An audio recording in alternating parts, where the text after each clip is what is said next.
வந்த கோட்பாடே அதானே இருக்கு. இங்க அநீதிகளால் கட்டமைக்கப்பட்டிருக்கிற இந்த ஒட்டுமொத்த சமூகத்தையும் தகர்த்து, மீண்டும் ஒரு புதிய சமூகத்தை படைப்பதே நம்ம புரட்சிங்கிறோம்.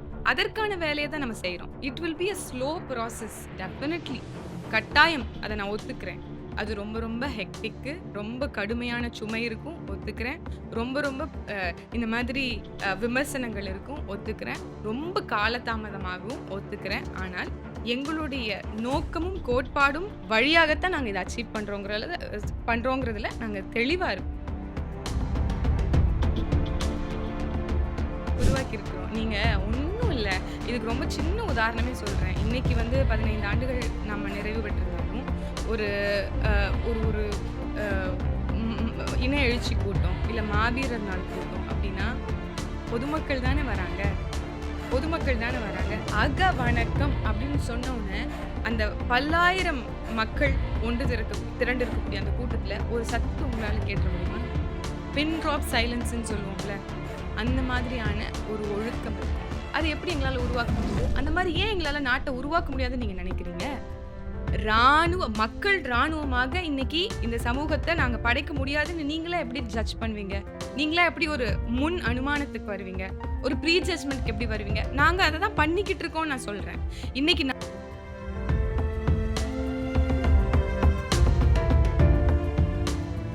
டாக்டர் திருமாவளவன் எடுத்துக்கோங்க. கூட்டணி வேற, கொள்கை வேற. கொள்கைக்கும் கூட்டணிக்கும் சம்பந்தமே கிடையாதுன்னு சொல்லிட்டாரு. கொள்கையற்ற கூட்டணிங்கிறது சும்மா வேஸ்ட் ஆஃப் டைம். அதுதான் இந்நாளை வரைக்கும் நடந்துட்டு இருக்கு. இன்னைக்கு வரைக்கும் தீர்க்கப்படாத சிக்கல் 1000 இருக்கு. கச்சத்தீவு, காவிரி, முல்லை பெரியாற்று பிரச்சனை. நீண்ட பட்டியலே போடலாம். நீட்டு பிரச்சனை வரைக்கும், கல்வி பட்டியலை வந்து நீங்க ஒன்றியத்துக்கு மாத்துனது வரைக்கும்.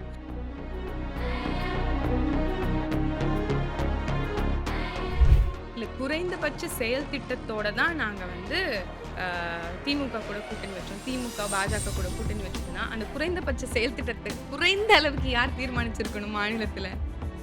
இங்க இருக்கக்கூடிய திமுக தீர்மானிச்சிருக்கணும். அதையே பிஜேபி கிட்ட குடுத்துட்டீங்க. கடந்த காலத்துல அதைத்தானே செஞ்சிருக்கீங்க. அத அவங்க சொல்றாங்க உங்ககிட்ட. அப்படித்தானேங்க பாபர் மசூதி இடிப்புக்கு பிறகும், இங்க குஜராத் இன படுகொலைக்கு பிறகும் என்ன கொள்கையின் அடிப்படையில நீங்க எல்லாம் கூட்டணி வச்சீங்க? இல்ல இன்னைக்கு நீங்க ஆரியர்களை எதிர்த்து தான் திராவிடம் வந்து வந்திருக்குன்னு சொல்றீங்க. ஆனா அந்த நிலைப்பாட்டிலேயே பிணக்குகள் இருக்கே, அதிலேயே சறுக்கிட்டீங்களே அப்படிங்கும்போது உங்கள நம்புறது தான். நான் இப்ப முன்னாடி சொன்ன மாதிரி வாப்பா சொன்னதுதான். எல்லாரையும் நம்பி இருந்துட்டோம். ஆனா இவங்க யாருமே நமக்கானவர்கள் இல்ல. தமிழ் தேசியத்துக்கானவங்க இல்ல அப்படின்னு சொன்னாங்க. இங்க மத, சாதி உணர்வுகளை களைந்து மொழியால் நம்ம இணைக்கப்படணும். அப்போதான் நம்ம வந்து நமக்கான உரிமைகளை பெற முடியும் அப்படிங்கிறத என்னைக்கோ கணிச்சது தான் தமிழ் தேசியம் இல்லையா?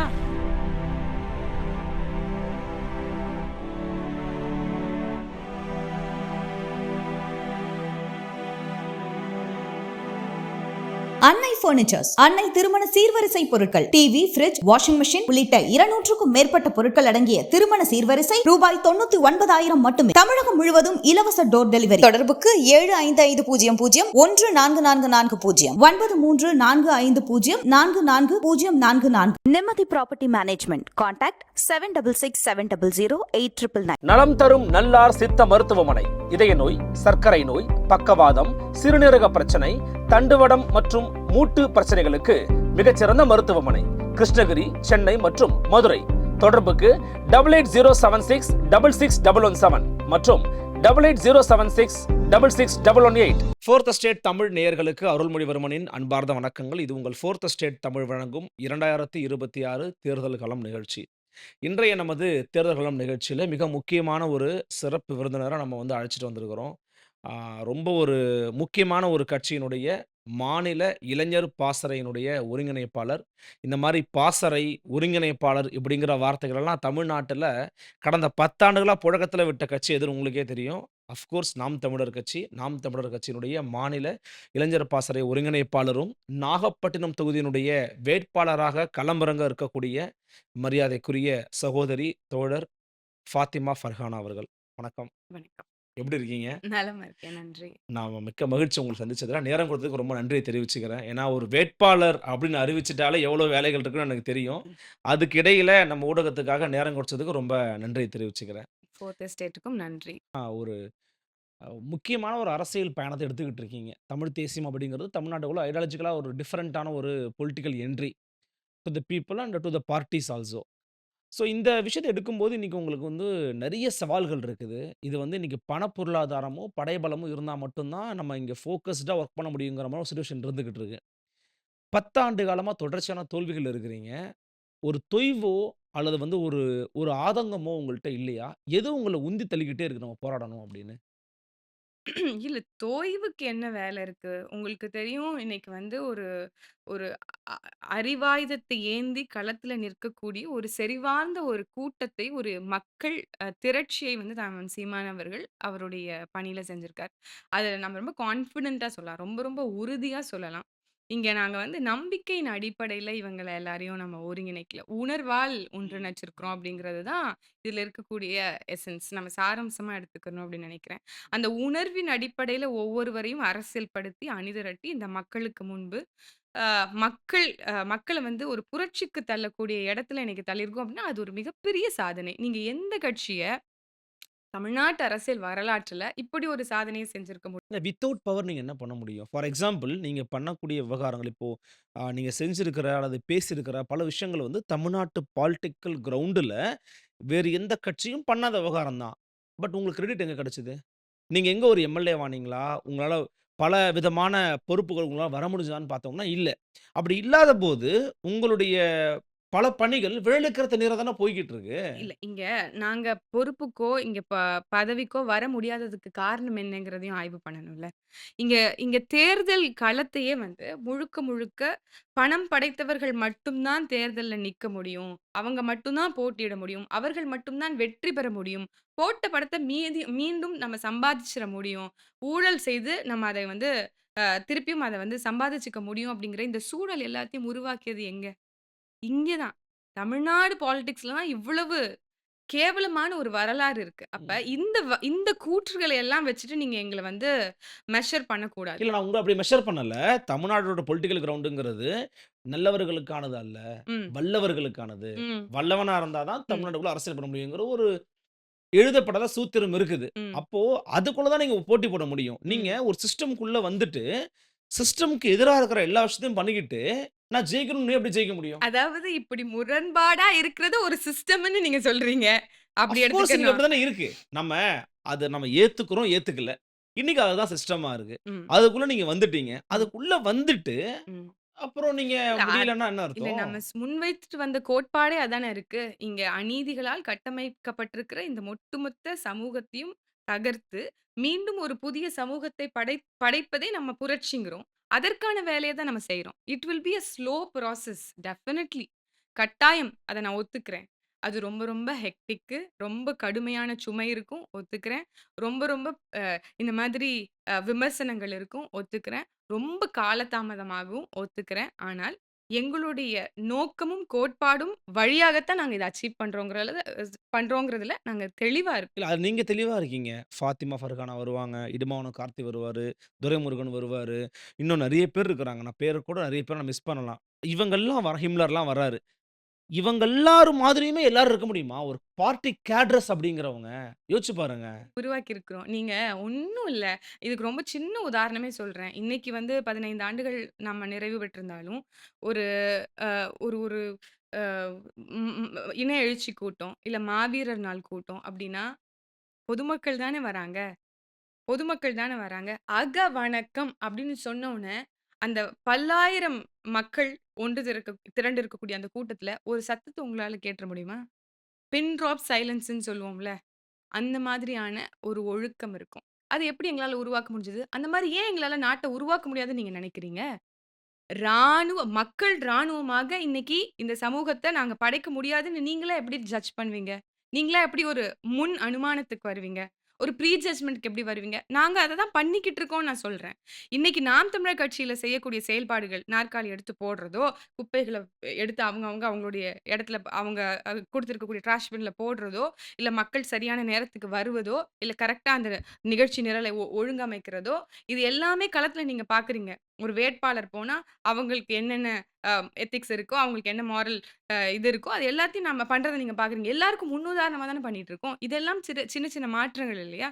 இதெல்லாம் தான் மக்களை வந்து அரசியல் படுத்துறதுன்னு நான் சொல்றேன். இது எல்லாத்தையும் பண்ணக்கூடிய நாங்க, ஒரு நாள் கட்டாயமா இந்த அரசை நிர்வகிக்கும்போது, இது எல்லாருமே சேர்ந்து வந்துரும். மக்களையும் அதே மாரி மாற்றுவோம். இன்னைக்கு வெளிநாட்டுக்கு போனா, உன்னால எச்சி துப்பாம இருக்க முடியுது. வெளிநாட்டுக்கு போனா, உன்னால குப்பைய வந்து தெருவுல போடாம இருக்க முடியுது. அந்த எத்திக் உனக்கு எப்படி வருது? அங்க ஏற்கனவே இருக்க ரூல்ஸ் அண்ட் ரெகுலேஷன்ஸ் வச்சு வருது. அந்த மாதிரி இந்த நாட்ட மாத்த முடியாதுன்னு ஏதாவது இருக்கா? இல்ல உங்களுடைய செயல்பாடுகள ஒட்டி நான் விமர்சனம் பண்ணல. அரசியல் ரீதியா நீங்க எடுக்கக்கூடிய முடிவுகள் இருக்குல்ல. ஃபார் எக்ஸாம்பிள் நாங்க ஒரு ஒரு நிமிஷம் சமரசம் சொல்லிர்றேன். தமிழ்நாட்டு அரசியல்ல இதுவரைக்கும் கூட்டணி அப்படின்னு ஒண்ணு வைக்காம, தமிழ்நாட்டை ஆண்ட கட்சின்னு ஒரு வரலாறே கிடையாது. ம். அதாவது ஆனா, நீங்க ம், தொடர்ச்சியா நான் சமரசம்லாம் தனித்து போட்டிடுறேன்னு நீங்க சொல்றது, ம், ஒரு தொய்வ தானே குடுக்கும். சரி இவரு நல்லா பேசுறாருங்க, சீமான் வரணும்னு விரும்புறவங்க கூட, ம். எங்கங்க வாய்ப்பு குடுக்குறாரு? இல்ல அப்படின்னு கேட்கறாங்கல்ல. அத நீங்க எப்படி மேனேஜ் பண்றீங்கன்னு கேட்கறேன். ஹவ் யூ ஆர் ஓவர்கம் தட்ன்னு அ கேட்கறேன். அதாவது கூட்டணி வைக்காமயே இங்க வெற்றி பெற முடியாது அப்படிங்கிற ஒரு சூழல் இருக்கு அப்படிங்கிறது கூட கற்பிக்கப்படக்கூடிய ஒரு வாதமா தான் நான் பார்க்குறேன். எப்படி? ஏன் ஏன் பாஸ்ட் ஏன் ரெக்கார்ட் அப்படி ஏன் தானே இருக்கு. ஏன் ஏன் ஏன் ஏன் யாருமே தனிச்சு நின்னு வெற்றி பெறலையா? அம்மையார் ஜெயலலிதா அவர்கள் நாடாளுமன்ற தேர்தல்ல வெற்றி பெறலையா? அப்போ கூட ஒரு 4, 5 பேர அதெல்லாம் சேர்த்துக்கிட்டாங்கங்க. அதாவது நான் என்ன கேட்கறேன்னா, இப்போ மற்றவர்களோடு கூட்டணி சேர்ந்தா நம்மளால அதிகாரத்த நோக்கி உங்களுக்கு பயணிக்க நான் ஒரு முடியும். சிம்பிளா சொல்றேன் ம். சகோதரர். திமுக காரங்களோட ஓட்டு எங்களுக்கு வரலன்னு நெனைக்கிறீங்களா? வந்திருக்கு, வந்திருக்குல்ல வந்திருக்கு. வந்திருக்குல்ல. அப்ப கூட்டணிங்கிற எத வச்சு கூட்டணி நாங்க வைக்கிறது? எதுக்காக கூட்டணி வைக்கணும்? நாங்க இவங்க உங்கள் எல்லாருமே தமிழ் தேசிய மோசம்னு கருத்தியல்ல சொல்றோம். சட்டமன்றத்துல ஒழிப்பதற்காக நீங்க கூட்டணி வைக்கணும். இவங்க எதன் அடிப்படையில கூட்டணி வைக்கணும்? இவங்க யார் சரியா இருக்காங்கன்னு நீங்க சொல்லுங்க. திமுக, அதிமுக, காங்கிரஸ், பாஜக அவர்களோட கூட்டணி வைத்திருக்கிறவர்கள் ஏதாவது அடிப்படை கோட்பாடோட தானே அவங்க எல்லாம் கூட்டணி வச்சிருப்பாங்க. அந்த அடிப்படை கோட்பாடு இன்னைக்கு வரைக்கும் அவங்களால இது பண்ண முடிஞ்சதா? ஐ மீன் ஃபுல்ஃபில் பண்ண முடிஞ்சதா? அவங்க தான் சொல்ட்டாங்களே இப்போ டாக்டர் திருமாவளவன் எடுத்துக்கோங்க. கூட்டணி வேற, கொள்கை வேற. கொள்கைக்கும் கூட்டணிக்கும் சம்மந்தமே கிடையாதுன்னு சொல்லிட்டாரு. கொள்கையற்ற கூட்டணிங்கிறது உஸ் சும்மா வேஸ்ட் ஆஃப் டைமு. அதுதான் இந்நாளை வரைக்கும் நடந்துட்டு இருக்கு. இன்னைக்கு வரைக்கும் தீர்க்கப்படாத சிக்கல் 1000 இருக்கு. கச்சத்தீவு, காவிரி, முல்லை பெரியாற்று பிரச்சனை. நீண்ட பட்டியலே போடலாம். நீட்டு பிரச்சனை வரைக்கும். கல்வி பட்டியல வந்து நீ இங்க ஒன்றியத்துக்கு மாத்துனது வரைக்கும். அதனால கொள்கையற்ற கூட்டணி என்பது ஒரு முட்டாள்தனமான வாதம்னே நான் சொல்றேன். ஆனா, மக்கள வந்து அரசியல் படுத்திட்டோம். மக்கள் புரட்சிக்கு தயாராயிட்டாங்க அப்டின்னா, இந்த மாற்றம் சாத்தியம்னு நான் சொல்றேன். இன்னைக்கு 1.1 விழுக்காடு வாங்கினதுக்கு பிறகு நாங்க இந்த களத்திலேயே நிக்க மாட்டோம் தானே எல்லாரும் சொன்னாங்க. ஆனா தொடர்ச்சியா சமரசம் இல்லாம நிக்கிறது தானே இன்னைக்கு எங்களோட ஸ்ட்ரென்த்தா எல்லாரும் பதிவு செய்றீங்க. எல்லா ஊடகங்களும் சொல்றது என்ன? நாம் தமிழர் கட்சிக்கு இருக்கக்கூடிய யுஎஸ்பி அவங்களுடைய அவங்களுடைய முக்கியமான அம்சமே என்னன்னா, அவங்க சமரசம் இல்லாம களத்துல நிக்கிறாங்க. அவங்க யாரோடும் கூட்டணி இல்லாம களத்துல நிக்கிறாங்க. முன்னாடியே தேர்தல் வருவதற்கு முன்பாகவே அவங்க அறிவிச்சிடுறாங்க வேட்பாளர்கள. யாரு நான் இ இ பெரிய பெரிய கட்சிகளே இடைத்தேர்தல்கள சந்திக்கிறது இல்ல. ஆனா நாம் தமிழர் கட்சி யாருக்கும் பயப்படுறது இல்ல. முன்னாடி போய் நின்றுறோம். ஈரோடு இடைத்தேர்தல்ல என்ன நடந்துச்சு? திமுகவுக்கும் நாம் தமிழர் கட்சிக்கும் தானே போட்டியாகவே இருந்தது. ஆனால் இங்க நேர்மையாக ஃப்ரீ அண்ட் ஃபேர் பாலிடிக்ஸ்ன்னு தேர்தல் ஆணையம் சொல்லுது. ஆனால் ஃப்ரீயாக ஐ மீன் ஃபேராக இங்க பாலிடிக்ஸ் நடக்குதா? தேர்தல் நடக்குதா? அப்டின்னா இல்ல. இல்ல அதுக்கு தான் என்ன சொல்றாங்கன்னா, ஃபார் எக்ஸாம்பிள் எடுத்துக்கோங்களேன். ம், இப்போ விசிகாவோட கொள்கை வேற, ம், திமுகவின் கொள்கை வேற, காங்கிரஸின் கொள்கை வேற, கம்யூனிஸ்ட் கட்சியின் கொள்கை வேற. ம், கொள்கை வேறையா இருந்தாலும், ம், ஒரு காமன் அஜெண்டா ஒண்ணு இருக்குது. ம், அந்த அஜெண்டால நாங்க இணைஞ்சிருக்கிறோம்ன்றாங்க. ம். They are convincing the people. சரி. காமன் அஜெண்டா என்னன்னு சொல்லுங்க. Anti BJP. ஆ, சரி. காமன் பாஜக எதிர்ப்பு. இப்ப அதான் நீங்களும் பாஜக எதிர்க்கிறீங்க அப்டின்னா, எங்க வந்து இருந்திருக்கணும்? இல்ல குறைந்தபட்ச செயல் திட்டத்தோட தான் நாங்க வந்து திமுக கூட கூட்டணி வச்சோம். திமுக, பாஜக கூட கூட்டணி வச்சதுன்னா, அந்த குறைந்தபட்ச செயல் திட்டத்த குறைந்த அளவுக்கு யார் தீர்மானிச்சிருக்கணும் மாநிலத்துல? இங்க இருக்கக்கூடிய திமுக தீர்மானிச்சிருக்கணும். அதையே பிஜேபி கிட்ட குடுத்துட்டீங்க. கடந்த காலத்துல. அதைத்தானே செஞ்சிருக்கீங்க. அத அவங்க சொல்றாங்க உங்ககிட்ட. அப்படித்தானேங்க பாபர் மசூதி இடிப்புக்கு பிறகும், இங்க குஜராத் இன படுகொலைக்கு பிறகும், என்ன கொள்கையின் அடிப்படையில நீங்கலாம் கூட்டணி வச்சீங்க? அதுதான் உங்களுடைய காமன் மினிமம் புரோகிராமா? அப்படின்னா அதெல்லாம் அதெல்லாம் நடந்துருச்சா? அதெல்லாம் எதிர்த்து நீங்க நின்னீங்களா? இல்லையே! நாடாளுமன்றத்திலயும், சட்டமன்றத்திலயும் அவங்களுக்கு ஆதரவால மக்கள் கிட்ட இங்க ஒரு நாடகம் போட்டு, அங்க ஒரு நாடகம் போட்டுக்கிட்டு இருக்கீங்க. இவர்களை அண்டி பிழைக்கக்கூடியவர்களாகத்தான் திராவிடர்கள் இதுவரைக்கும் இருந்திருக்காங்க. மக்களை ஏமாற்றி அரசியலில் திருப்பி திருப்பி நாற்காலில அமரணும் அப்படிங்கிற சூழ்ச்சிய தான் இவர்கள் தொடர்ச்சியாக செய்கிறார்கள். இதை எல்லாத்தையும் கலந்துட்டு ஒரு நேர்மையான அரசியல குடுக்கணும் அப்படின்னு நாங்க நெனைக்கிறோம். திராவிடம் என்பது புரட்டு, உருட்டு அப்படிங்கிறோம். உண்மையும் நேர்மையா நிக்கிறது தமிழ் தேசியர்கள் அப்படிங்கிறோம். இதைத்தான் நாங்க வந்து திருப்பி திருப்பி மக்களுக்கு எடுத்து சொல்றோம். நீங்க எவ்வளவு தூரம் ஆழமா சிந்திச்சு, ஆய்வு பண்ணி பார்த்தாலும், நாங்கள் செய்வது சரி என்பதற்கு நீங்களே ஒரு நாள் வந்துருவீங்க. அஃப்கோர்ஸ் நம்ம இந்த பொலிட்டிக்கல் கிரவுண்ட்ல என்டிகேவோட பயணத்த பத்தி நீங்க சுருக்கமா சொன்னாலும், ah as a persona Fathima Farhana வந்து தமிழ் நேஷனலிசம் அப்படிங்கிறத நோக்கி உங்க தந்தை ஒரு மேஜர் ரீசனா இருந்தாலும், நீங்க ஸ்டிக் ஆன் பண்றதுக்கு தேர் இஸ் சம் ரீசன் இருக்கும்ல. ம். ஏன்னா, இன்னைக்கு பெரும்பாலும் நான் வெளிப்படையா நம்ம பேசணும் அப்படின்னா, இஸ்லாமிய சமூகத்த சேர்ந்த பெரும்பாலானோர் வந்து பார்த்தீங்கன்னா, ஒரு அ ப்ரோ டிஎம்கேவா இருக்கிறாங்க. அல்லது திமுகவிலே இருக்கிறாங்க. திமுக வெளிப்படையா ஆதரிக்கிறாங்க.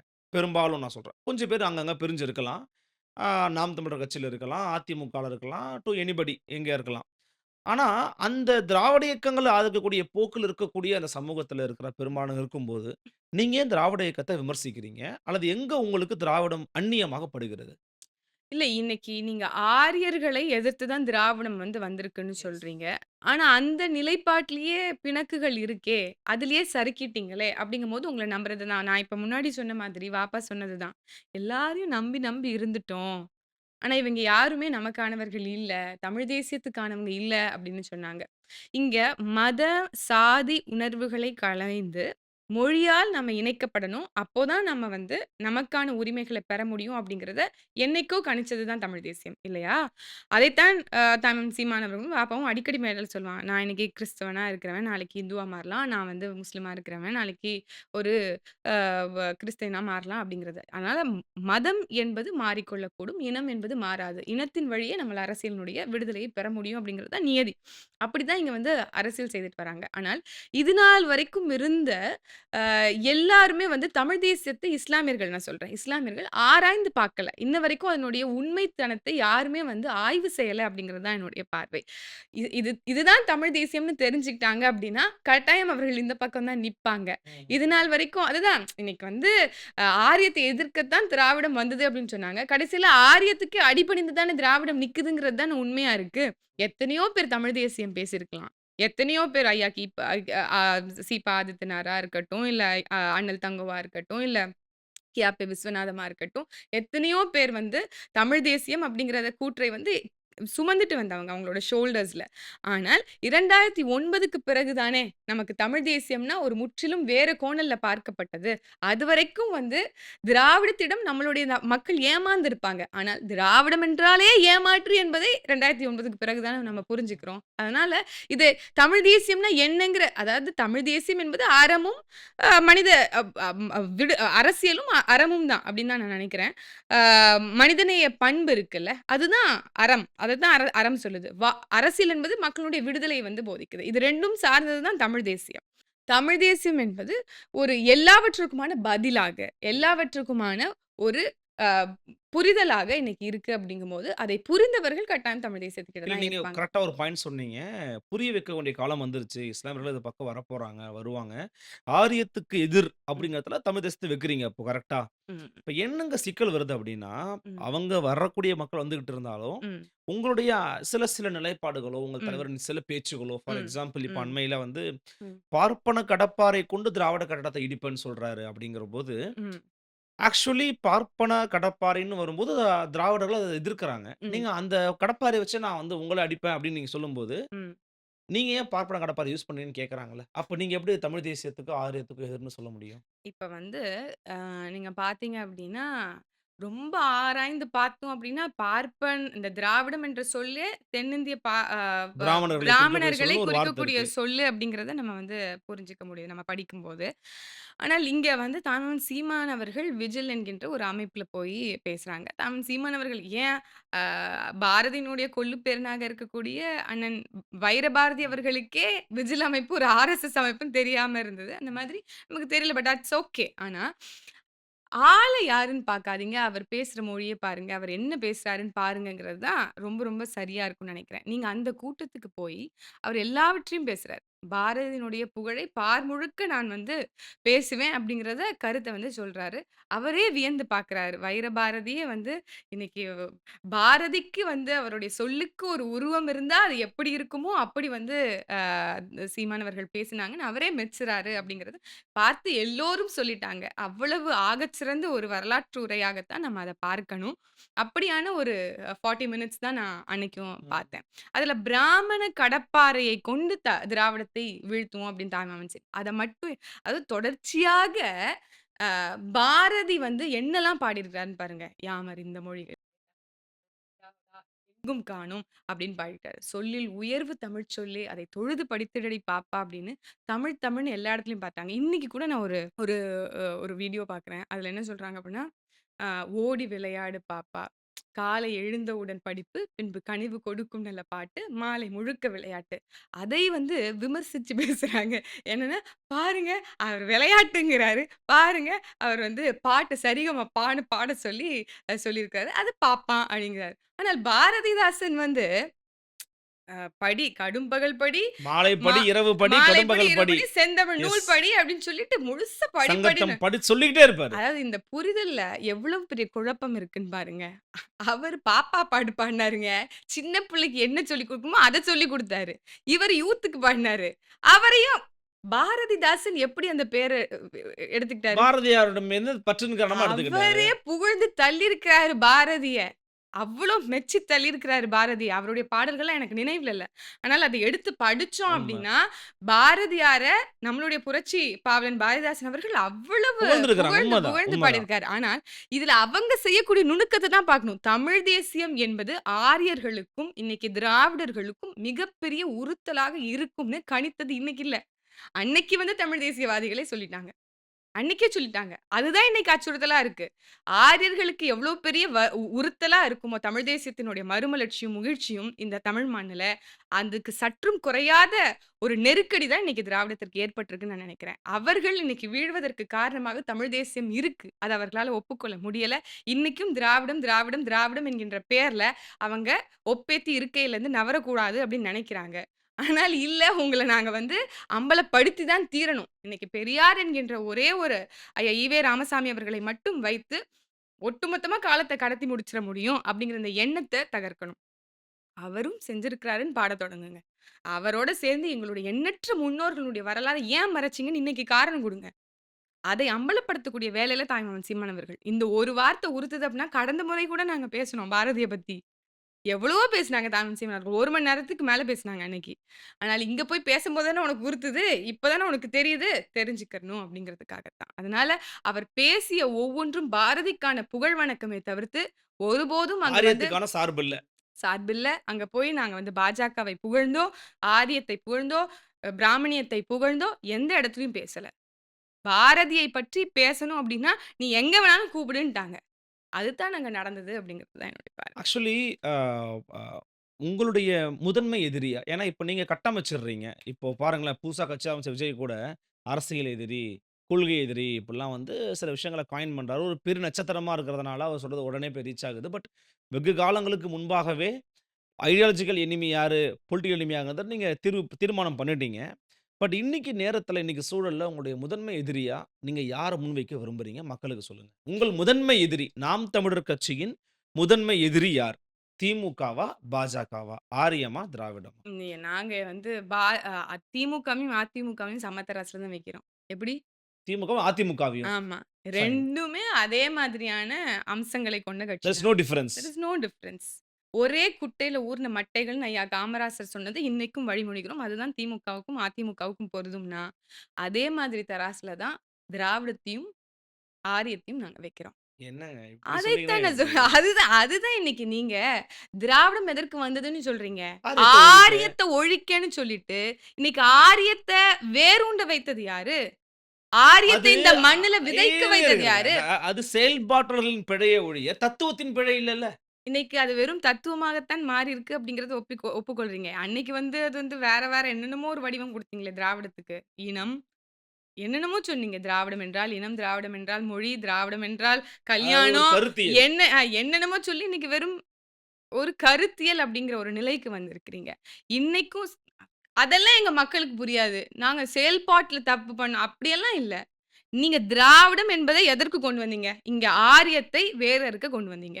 இங்க ஆரியத்தை காலூன்ற வைத்ததே திராவிடம் தான் அப்படிங்கிற பழியை வெளிப்படையாக நாம் தமிழர் கட்சி சுமத்துது. தமிழ் தேசியம் சுமத்துது. அது இல்லன்னு நீங்க மறுக்கிறதுக்கு யார் வேணாலும் வாங்க. நம்ம பேசுவோம் உட்கார்ந்து. நீங்க எல்லாத்தையும் எடுத்துக்கோங்க ட்ராக் ரெக்கார்ட. முதல்ல ஜனசங்கத்தோட அறிஞர் அண்ணா அவர்கள் கூட்டணி வைத்ததாக இருக்கட்டும். அதற்கு பிறகு பாஜகவோடு ஐயா கருணாநிதி அவர்கள் கூட்டணி வச்சதாக இருக்கட்டும். இந்த மண்ல முதல்ல 4 சட்டமன்ற உறுப்பினர்களை பாஜகவை சார்ந்த சட்டமன்ற உறுப்பினர்களை திமுக கூட்டணி வைத்து வெற்றி பெற வைத்ததாக இருக்கட்டும். அவர்களுடைய ஓட்டு இவங்களுக்கும், இவங்களுடைய ஓட்டு அவங்களுக்கும் கிடைக்கப் பெற்றதாக இருக்கட்டும். இன்னைக்கு தமிழ்நாட்ல எங்கேயுமே உன் இந்தியா முழுக்க உங்களுக்கு தெரியும். இஸ்லாமியர்கள சிறுபான்மையினர்ன்னும், அவங்க தீவிரவாதிகள் என்றும் ஒருமுகப்படுத்தி, அவர்களை ரொம்ப சிறுமைப்படுத்தி, அவர்கள் உளவியல் ரீதியாக இன்னைக்கு பாஜக என்கின்ற ஆரிய அமைப்பு கட்டாயம் ஒரு தாக்கத்தை ஏற்படுத்தியிருக்கு. ஒரு தாக்கத்தன்னா இந்த ராங் சென்ஸ் நான் சொல்றேன். பண்ணியிருக்கு. ஆனால் தமிழ்நாட்ல அது பெரிய அதிர்வலைய கொண்டு வரல. எது கொண்டு வந்துச்சு? கோவை குண்டுவெடிப்பு கொண்டு வந்துச்சு. அதற்கு முக்கிய சூத்திரதாரி யாரு? ஐயா கலைஞர் கருணாநிதி அவர்கள். அவருடைய ஆட்சியில தானே அது நடந்துச்சு. ஒரு ஆட்சியாளருக்கு அதை தடுக்க முடியாதா என்ன? அது நடக்கட்டும்னு வேடிக்கை பார்த்தவர் ஐயா கருணாநிதி. 700 கோடிக்கு மேல சொத்தை இழந்தவர்கள் இஸ்லாமிய பெருமக்கள். இன்னைக்கு வரைக்கும் சிறையில பாடுபட்டுட்டு, அல்லோல் பட்டுட்டு அழுதுகிட்டு இருக்கிறாங்க. அது உங்களுக்கு தெரியாதா? ஒவ்வொரு ஆண்டும் சிறைவாசிகள விடுதலை செய்வோம்னு உங்களுடைய தேர்தல் அறிக்கை சொல்லுது. ஆனால் நீங்களே அவர்களை விடுதலை செய்யக்கூடாது. வெளில வந்தா அது மற்ற சமூகத்தினருக்கு பாதிப்பு ஏற்படும் அப்படின்னு மேல்முறையீடு செய்றீங்க. அப்போ இது எல்லாத்துக்கும் காரணமாக ஆரியத்தை தட்டிக் கொடுத்து அவர்களை என்ன சொல்றது? ரொம்ப காவந்து பண்றோம்னு சொல்லுவோம்ல நம்ம. அந்த மாதிரி அரவணைக்கிறது. ஆமா. அரவணைக்கக்கூடிய வேலையை இங்க திராவிடம் செய்யுது. ம். அதனால எப்படி நாங்க உங்கள நம்புறது? கட்டாயம் தமிழ் தேசியம் தான் இன்னைக்கு இது எல்லாவற்றுக்குமான சரியான மாற்றாக இருக்கும். கொள்கையின் அடிப்படையில் தான் சிக்கல்களை பார்க்க முடியும். அந்த சிக்கல்களுக்கு தீர்வும் எங்களுடைய கொள்கையின் அடிப்படையில் தான் முன்வைக்க முடியும் அப்படிங்கிறது தான் எல்லோரும் புரிந்து கொள்ள வேண்டிய பேருண்மையா இருக்கு அப்படின்னு நான் நினைக்கிறேன். 2026 தேர்தல்ல குறிப்பா மற்ற கட்சிகளை விட நாம் தமிழர் கட்சிக்கு தாங்க நீங்க வாக்களிக்கணும் அப்படின்னு சொல்லணும் அப்படின்னா, என்ன காரணத்துக்காக இந்த 2026 உங்களுக்கு வாக்களிக்கணும்னு நீங்க சொல்லுவீங்க? நாம் தமிழர் கட்சி வந்து அ திராவிடர்கள் அல்ல. தன்மானமிக்க தமிழர்கள் அப்படிங்கிறத மக்கள் புரிந்து கொள்ளணும். இங்க ஊழல், லஞ்சம் செய்பவர்கள் அல்ல நாங்கள். உண்மையும் நேர்மையும்க்காக நாம வந்து இந்த களத்துல நிக்கிறோம். இந்த மண்ணுல மாற்றம் வரணும் அப்படிங்கிறதுக்காண்டி ஒவ்வொரு களப்பணியாளர்களும் இருக்கிறாங்க. எல்லாருமே வந்து சின்ன சின்ன பிள்ளைங்க. எல்லாருமே ப்ராடக்ட் ஆஃப் ஆல்மோஸ்ட் சீமானாகத்தான் இன்னைக்கு உருமாறி இருக்கிறத உங்களால பார்க்க முடியும். பொது தளங்கள்ல பேசிட்டு இருக்கக்கூடிய எண்ணற்ற இளம் வயது என்னை உட்பட சொல்றேன். இளம் வயது அ அ உறுப்பினர்கள் நாம் தமிழர் கட்சியில பார்த்தீங்க அப்படின்னா, புரிந்து கொண்டு, தேடி தேடி படித்து, அதிலேருந்து வரக்கூடிய புரிதல இன்டர்பிரெட் பண்ணி, அத அவங்களுடைய பார்வையில பார்த்து, அதை விவாதித்து, இது சரியா இருக்குமா? சரியா இருக்காதான்னு பார்த்து நம்ம நிக்கும்போது, கட்டாயம் மக்களும் எங்களைப் போன்று தேடுவார்கள்.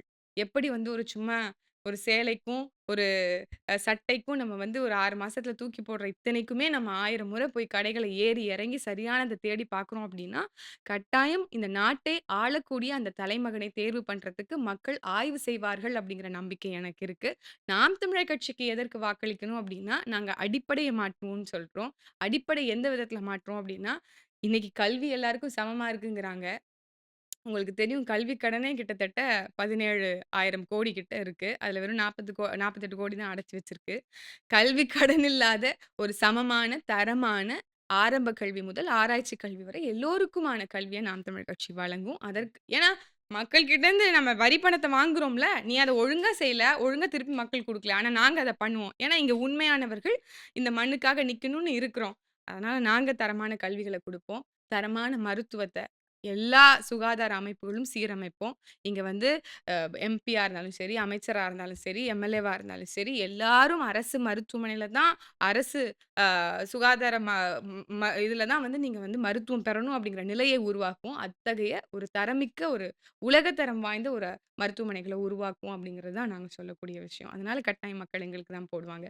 அதே மாரி இன்னைக்கு தூய காற்றே இல்ல. ஏன்னா இன்னைக்கு முழுக்க முழுக்க சுற்றுச்சூழல் சூழலியல பத்தி எந்த கட்சியும் பேசுறதில்ல. சூழலியலுக்காக எந்த ஒரு அரசியல் கட்சியும் ஒரு துரும்பை கூட நகர்த்தி போட்டதாக தெரியல. இன்னும் சொல்லப்போனால் சூழலியலுக்கு எதிராக பல திட்டங்களை இன்னைக்கு ஆளுகின்ற அ அ அ ஆட்சியாளர்களும், எதிர்க்கட்சியாளர்களும் கொண்டு வந்திருக்கிறாங்க திட்டங்களை. உங்களுக்கு தெரியும் ethane, methane, hydro carbon plants, ONGC இல்ல இந்த மாதிரி பரந்தூர் கூட இப்போ பரந்தூர் விமான நிலையம், எண்ணூர் அனல் மின் நிலையம்னு எத்தனையோ நாசகர திட்டங்கள் பெரும் முதலாளிகளுக்கு நலன் பாய்க்கக்கூடிய திட்டங்கள தான் இந்த மண்ல விதிச்சிருக்காங்க. இதனால எப்படி சுற்றுச்சூழல் பாதிக்கப்பட்டிருக்கு, காற்று எப்படி வந்து அ ம நாஸ் ம் ம் நஞ்சா இருக்கு அப்படிங்கிறது நமக்கு தெரியும். ஆனா இது எல்லாத்தையும் தகர்த்து ஒரு தூய தேசத்தை படைப்போம். ஒரு சுத்தமான காற்றை கொடுப்போம்னு நாங்க சொல்றோம். அதே மாதிரி தூய குடிநீர் குடிநீரே வந்து இன்னைக்கு விற்பனை பண்டமாக மாறிருச்சு அப்படிங்கிறது நமக்கு எல்லாருக்கும் தெரியும். அம்மா தண்ணீர் பாட்டிலா இருந்தாலும் நீங்க ரூ. 10க்கு தான் வாங்கணுங்கிற நிலைமை தான் இருக்கு. அப்ப அதெல்லாம் மாத்தி இதெல்லாம் அடிப்படை. இந்த அடிப்படை சரியாயிருச்சுன்னு வச்சுக்கோங்களேன், என் மக்கள் கல்வி சரியா முதல்ல குடுத்துட்டோம்னு வச்சுக்கோங்களேன் எங்க மக்களுக்கு, வேற என்ன சுமை இருந்துற போது? வேற என்ன சுமை இருந்துற போது? அதுவே சரியா இல்ல அப்படிங்கும்போது, நான் அதுக்கே கடனோட நான் வாங்கி, என் வீட்டுக்கு கடன வாங்கணும், நான் ரெண்ட் கட்டணும், நான் கரண்ட் பில்ல கட்டணும், நான் வந்து இதோட இஎம்ஐய கட்டணும் அப்படிங்கிற இந்த சுமையினால, எனக்கு ஆட்சியாளர் தேர்வு பண்றதுக்கோ, சிந்திக்கிறதுக்கோ, யோசிக்கிறதுக்கோ நேரமே இல்ல. இது எல்லாத்தையும் களையணும் அப்படின்னா, சரியான ஆட்சியாளர்கள், நேர்மையான ஆட்சியாளர்கள் வரணும். அதற்கு நாம் தமிழர் கட்சி தான் தகுதியானவர்கள் அப்படிங்கிறேன். இதுவரைக்கும் எந்த கரைகளுக்கும் சொந்தக்காரர்கள் அல்ல. கரைபடியாத கரங்களுக்கு சொந்தக்காரர்களாக இருக்கக்கூடிய நாம் தமிழர் கட்சி இது எல்லாத்தையும் செய்யும். ஒவ்வொரு வேட்பாளர்கள் முகத்தை பார்த்தா தெரியும். இவங்க என்ன தப்பு செய்யக்கூடியவர்களா? அந்த அளவுக்கு நாம் தமிழர் கட்சி வந்து வேட்பாளர்களை வந்து களம் இறக்கிறதுக்கு யாருக்கும் எந்த பின்புலமும் இல்ல. இவங்க பெரிய அ மிடாசுதாரர்களோ, இல்ல பணம் படைத்தவர்களோ, இல்ல பெரிய அரசியல் பின்புலம் கொண்டவர்களோ அப்படி யாருமே கிடையாது. எல்லோருமே எளிமையான பின்புலத்தை கொண்டவர்கள். பாதிக்கப்பட்டவனுக்கு தானே தெரியும், மத்தவங்களுக்கு இந்த பாதிப்பு வரக்கூடாதுன்னு சொல்லி. அதனால அந்த நல்லெண்ணத்தோட நாம் தமிழர் கட்சியினர் வந்து இங்க களத்துல நிக்கிறோம். அதனால மக்கள் வந்து சரியானவர்களுக்கு தான் வாக்கு போடணும்னு நெனச்சாங்கன்னா, அது நாம் தமிழர் கட்சியினுடைய விவசாயிக்கு தான் போடுவாங்கங்கிறதுல மறுக்க முடியாத நம்பிக்கை இருக்கு. 21, 24 தோல்விகள பார்த்திருப்பீங்க. இருந்தாலும் இன்னும் "இறுக பற்றணும் இவர் கரங்கள" அப்படின்னு நினைக்கக்கூடிய ஒரு தலைவரா நீங்க சீமான பார்ப்பதற்கான காரணம் என்ன? வார்த்தைக்கு வார்த்தை நான் வந்து உங்க கட்சியின் தலைவர்ன்னு சொல்றேன். நீங்க வந்து தாய்மாமன் சீமான்றத தாண்டி வேற எதுவும் சொல்ல மாட்டேங்கிறீங்க. உங்க கட்சி பண்ண ஒரு முக்கியமான விஷயத்துல அது ஒண்ணு. அண்ணன், தாய்மாமன், பெரியப்பா அந்த மாரி நெறைய விஷயங்கள் வந்து உருவாக்கியிருக்கிறீங்க. அவர பத்தி சொல்லிட்டீங்கன்னா இல்ல இங்க ஒரு அமைப்பு இருக்கு. கட்சினா இந்த மிடுக்கா வெள்ள கலர்ல அப்படியே எதுவும் கசங்காம இப்படிதாங்க பாலிடிக்ஸ்னா. அப்புறம் எல்லாரையும் பார்த்து தலைவா அப்படின்னு சொல்லணும். இல்ல கால தொட்டு கும்பிடணும். இல்லன்னா வந்து வணக்கம் சொல்லிட்டு ஒரு ரூ. 100 எடுத்து போடணும். அந்த மாதிரி வந்து ஒரு சூழல் இருக்குல்ல. அப்படிதான் நம்ம எல்லாரும் பார்த்தோம். அதெல்லாம் இல்ல. மக்கள்லேருந்து வந்திருக்கோம். மக்களுக்காக பணி செய்ய வந்திருக்கோம். மக்களுக்கு பணி செய்றதுக்கு எதுக்கு நீங்க வந்து இவ்ளோ ஒரு ஒரு ஒரு இது காட்டணும், ஒரு பிம்பத்த காட்டணும். அந்த முறை எல்லாத்தையும் மாத்திட்டு, உறவு முறைகள பேணி, மக்கள்லேருந்து வந்த எளிய பிள்ளைகள் நாங்கள் அப்படிங்கிறது உணர்த்துவதற்காகத்தான் இது. அந்த உணர்வோட அதுதான் நம்பிக்கை என்பதே செகண்ட் என்ன பொறுத்தவரைக்கும். உணர்வால் கட்டப்பட்ட இயக்கம் நாம் தமிழர் கட்சி. அதனால அண்ணன் சொல்லும்போது கூடுதல் இணக்கம் வருது. தாய்மாமன் அப்படிங்கும்போது, அது ஒரு இன்னொரு பெரிய நம்பிக்கையா நமக்கு வந்து இருக்கு. அப்படித்தான் சீமான் அவர்கள் கிட்ட வந்து எல்லாமே டிக், டிக், டிக் பண்ணிட்டே போகலாம். அவருடைய ஒழுக்கமா இருக்கட்டும், அவருடைய டைமிங் சென்ஸாக இருக்கட்டும், அவருடைய இலகுவான மனமா இருக்கட்டும், அவருடைய நேர்மறை சிந்தனையாக இருக்கட்டும், அவருடைய விடாமுயற்சியாக இருக்கட்டும், அவருடைய வாசிப்பு திறனாக இருக்கட்டும், அவனுடைய தர்க்க என்னங்க ரீதியா போயிட்டே இருக்கு. தர்க்கமாக இருக்கட்டும். அதான் நான் டிக் டிக்ன்னு சொன்னேன்ல, அதுதான். அந்த மாதிரி தாமன் சீமான் அவர்கள் கிட்ட நான் ரொம்ப, ரொம்ப, ரொம்ப வியந்து பார்க்குறது என்ன அப்படின்னா, அவர் மேல இவ்ளோ விமர்சன கற்கள பாய்ச்சுறாங்க. அவர் ரொம்ப, ரொம்ப, ரொம்ப, ரொம்ப ஜெனரஸான ஆளு. பெருந்தன்மையான ஆளு. மன்னிக்கிறதுலயும் சரி, மத்தவங்களுக்கு கொடுக்கிறதுலயும் சரி. யாரு வந்தாலும் இல்லன்னு சொல்ல மாட்டாரு. எல்லோருக்கும் வந்து அவங்களுக்கு என்ன மாதிரியான உதவி தேவைப்படுதோ, அத வந்து சேனலைஸ் பண்ணி விட்டுருவாரு. எங்களால முடிந்தத கட்டாயம் அவர்களுக்கு செய்து கொடுக்கிறதுக்கான வழியை வந்து ஏற்படுத்தி குடுத்துருவாரு. அப்படியான எதுவுமே இல்ல. ஆனாலும் எடுத்து குடுக்கணுங்கிற எண்ணம் இருக்கு. அந்த மாதிரி மனிதர்கள் கட்டாயம் ஒரு நாள் வெற்றி பெறுவார்கள் அப்படின்னு தான் நான் நினைக்கிறேன். அப்படிப்பட்ட ஒரு மிகப்பெரிய தலைமை பண்பை கொண்டவர் தான் சீமான் அவர்கள். எந்த மேடைக்கு போனாலும் எப்படி பேசணுங்கிற அ என்ன சொல்றது? அந்த யுக்தியோ, அந்த நுணுக்கத்தையோ புரிந்த ஒரு அரசியல் தலைவர். நீங்க உங்களுக்கு தெரியும் விசில்ல போய் பேசும்போது, யாரையும் எதுவும் சொல்லல. அதே மாரி தான் நீங்க திராவிட கட்சிக்கே இன்னைக்கு கூப்பிட்டாலும், திராவிட மேடைகளுக்கே நீங்க என்னை கூப்பிட்டாலும், அங்க போய் எப்படி பேசணும்னு சீமான் அவர்களுக்கு தெரியும். தன்னையே உருக்கிக்கிட்டு மக்களுக்கு வெளிச்சம் பாய்ச்சக்கூடிய ஒரு தலைவனாக அதிகாரத்துக்கு வராமல் இருந்தாலும், அவருக்கான நீங்க இந்த நூற்றாண்டுல எந்த அரசியல் கட்சி தலைவரோட வேணாலும் ஒப்பிட்டு பாருங்க. எல்லா ஆற்றலும் சீமான் அவர்களுக்கு இருக்கு இருக்கு. வெறும் விமர்சன கற்களால் சீமான் அவர்களை நீங்க நொறுக்கிற முடியாது. அவர் ஒரு வைரக்கல் அப்படிங்கிறது தான் உண்மை. நிறைவா ஒரு கேள்வி. இப்போ பார்த்திருப்பீங்க. புதிய சக்திகளும் தமிழ்நாட்டுக்குள்ள வர்றாங்க. இப்போ விஜய் போன்ற நடிகர்கள்லாம் வந்து பார்த்தீங்கன்னா, கட்சி ஆரம்பிச்சு களத்துக்குள்ள வரும்போது, நெடு நாட்களா கருத்தியலோடு பயணிக்கக்கூடிய உங்களை போன்றவர்களுக்கு ஒரு பெரிய நெருக்கடிய வந்து உருவாக்கும். அது வந்து கிட்டத்தட்ட உங்க வாக்கு சதவீதத்தையே சறுக்கக்கூடிய வாய்ப்புகள் நெறைய இருக்குன்னு இன்னைக்கு ஒரு பெர்செப்ஷன் வந்து முன்வைக்கப்படுகிறது. எந்த நம்பிக்கையில இன்னுமே வீரியத்தோட போராடுற இவ்வளவு வீரியமா பேசுறீங்க. நான் உங்க பேசும்போது வந்து உங்கள்ட்ட என்ன தெரியுதுன்னா, எப்படா நான் கிரவுண்ட்ல இறக்கி விடுவேங்கன்ற மாரி பேசுறீங்க. அது எது உங்கள இன்னும் உந்தி தள்ளிக்கிட்டே இருக்கு? இவ்ளோ பெரிய ஸ்டார் ஆக்சுவலி விஜய் நம்ம வந்து அப்பார்ட் ஃப்ரம் ஐடியாலஜி எல்லாத்தையும் பார்த்தாலுமே கூட, he is the big star in Tamil Nadu ம். கரண்ட்லி. ம். அவ்ளோ பெரிய ஒரு ஆள் உள்ளுக்குள்ள வரும்போதும் கூட, பார்த்துக்கலாம்ப்பா அப்படின்ற மாரி தோன்றது எப்படி? எப்படின்னா, நமக்கு முன்னாடி இருந்த எக்ஸ்பீரியன்ஸ் தான். படிப்பறிவை விட பட்டறிவு மேலானது அப்படிங்கிறத நமக்கு சொல்லிட்டாங்க. அப்படி முன்பு களத்தில இருந்த ஐயா மிகப்பெரிய அரசியல் ஜாம்பவான் என்று சொல்லப்படக்கூடிய ஐயா கலைஞர் கருணாநிதி அவர்களாக இருக்கட்டும், இல்ல அம்மையார் ஜெயலலிதா அவர்களாக இருக்கட்டும், 2 பேருமே வந்து டைக்கூன்ஸ்ன்னு சொல்லுவாங்கல்ல, அந்த மாதிரி 2 பேருமே மிகப்பெரிய ஒரு அரசியல் தளத்தில ஒரு பெரிய தாக்கத்தை ஏற்படுத்தியவர்கள் தான். அவங்க இருக்கும்போதே, அவங்களுக்கே நாங்க வந்து எதிர்த்து விளையாடணும் அப்படின்னு சொல்லி களத்துக்கு வந்த பிள்ளைகள் நாங்கள். இவங்கலாம் எம்மாத்திரம் அப்படிங்கிற நிலைமை தான். பரவாயில்ல. ஏன்னா, இன்னைக்கு நாங்க வருத்தப்பட வேண்டியது என்னன்னா, திராவிட கட்சிகள் ஒண்ணுமே பண்ணல. 15 ஆண்டு காலத்துல 36,00,000 மக்களை அரசியல் படுத்த முடிஞ்சது அப்படிங்கிற பெருமை எங்களுக்கு இருக்கு. ஆனால் 75 ஆண்டு கால இந்த அரசியல் வரலாற்றுல திராவிட கட்சிகள் இத தான் உருவாக்கியிருக்கு அப்படிங்கிறது தான் நமக்கு இன்னைக்கு வந்து ஓகே. உணர்த்துது. அதனால அதை இவரு மாற்றட்டும். பின்னாடி போயிருக்கிறதே திராவிட கட்சிகளின் பிழைன்றீங்க. கட்டாயம். என்ன ஓகே. அரசியல் படுத்திருக்கீங்க? ஏங்க இ என் புள்ள ஐசியூல இருக்கு. நான் இங்க வந்து பார்க்க வரேன் அப்படின்னு ஒரு ஒரு அம்மாவுக்கு தன் குழந்தை மேலே பாசமில்லாத அளவுக்கு இன்னைக்கு மக்களை உருவாக்கியிருக்குன்னா, அது யாருடைய பிழை? அது யாருடைய பிழை? அப்ப என் மக்களுக்கு இந்த ஒரு இந்த இந்த இந்த குடும்ப உறவு முறையிலயோ, இல்ல இந்த எமோஷனல் பாண்டிங் மேலயோ ஒரு நாட்டமும் இல்லாம போனதுக்கு காரணமே அவங்க மேல இருக்க சுமை. அந்த சுமை எப்படி வருது? அதுதான் நான் ஏற்கனவே சொன்ன மாதிரி. நான் எப்படி இன்னைக்கு நாள நான் கடத்துவேன்? என்னோட சுமையும் அதிகமா இருக்கு. நான் கரண்ட் பில் எப்படி கட்டுவேன்? எலக்ட்ரிசிட்டி பில் எப்படி கட்டுவேன்? நான் இஎம்ஐ எப்படி கட்டுவேன்? நான் வீட்டு வாடகை எப்படி கட்டுவேன்னு, என் சுமையே எனக்கு பெரிய கெ ம், கொ க ம், ம், கடுமையா ம், இருக்கு. ம், ம். நான் எப்படி மத்ததெல்லாம் பத்தி சிந்திப்பேன்? நான் என்டர்டெயின்மென்ட்ட நோக்கி தான் போவேன். நான் என்னை உற்சாகப்படுத்திக்கணும் அப்படின்னா, நான் எதையாவது ஒரு டைவர்ஷன தேடுவேன். அந்த மாதிரி டைவர்ஷனாகத்தான் இன்னைக்கு இவர்கள் இருக்கிறார்களே தவிர்த்து, அது ஆக்கப்பூர்வமான அரசியலே கிடையாது. உங்க திட்ட நீங்க பார்க்கவே இல்ல. தாய்மாமன் சீமான் அவர்கள் சொல்வது என்னன்னா, எனக்கு வாக்கு என்பது 2ஆம் பட்சம், 3ஆம் பட்சம் அப்படின்னு. ஆனால் அதிகாரத்தை பிடித்தால் மட்டும் தான் அனைத்து துன்பப்பூட்டுகளுக்குமான திறவுகோல் அப்படிங்கிறத அம்பேத்கர் அவர்கள் சொல்வது போல, முழுமையாக அதை என்ன சொல்றது? அந்த கருத்தை வந்து உடன்பட்டு இருக்கு. நாங்கள் என்ன செய்றோம் அப்படின்னா, அதை நோக்கிய பயணத்தில தான் இருக்கோம். ஆனால் எங்களுக்கு ஒருபோதும் சளைப்பு ஏற்படாது. எங்களுக்கு ஒருபோதும் அப்படின்னு ஒரு நேரமும் விட்டு போயிரலாம்ப்பா, போதும்பா. வராது, வராது, ஓகே. வராது. ஏன்னா பணி செய்து கிடப்பதே எங்களுடைய தலையாய கடமை அப்படின்னு நாங்க என் கடன் பணி நெனைக்கிறோம். செய்து கிடப்பது. ஆமா, ஆமா, ஆமா, ஆமா. அந்த மாதிரி நாங்க இருக்கிறோம். அதனால ஒ நாங்க சாகும்போது எங்களுக்கு ஒரு பெரிய ஒரு ஹெவியா இருக்காது ஹார்ட்டு. மாமா சொல்றது தான். "ஏ நம்ம இந்த மக்களுக்காக நின்றுருக்கோம். நம்ம உண்மையா பேசியிருக்கோம். இந்த இத இத இத எதிர்த்து சமர் செஞ்சிருக்கிறோம். இந்த எல்லா அநீதிகளையும் எதிர்த்து சமர் செஞ்சிருக்கிறோம். இந்த கேவலக்கட்ட அரசியல மாற்றி ஒரு புத்தம் புதிய அரசியலை உருவாக்கணும் அப்படிங்கிறதுக்கு நாம ஏதோ ஒரு கிள்ளு கீரையாக கூட இருந்திருக்கிறோம் அப்படிங்கிற ஒரு உணர்வோட, ஒரு ஒரு கன்டென்ட்டா நம்ம எல்லாருமே அன்றைய இரவ போக்கலாம் அப்படிங்கிறது தான் என்னுடைய பார்வை. அந்த அந்த உணர்வு நாம் தமிழர் கட்சியின 36,00,000 உறவுகளுக்கும் இருக்கும் அப்படின்னு நான் நினைக்கிறேன். உங்களுடைய களமும் பயணம் வெற்றிகளை கொடுக்கட்டும். வாழ்த்துக்கள். நன்றி. நன்றி. மீண்டும் மற்றுமொரு தேர்தல் களம் 2024 சந்திக்கிறேன். வணக்கம்.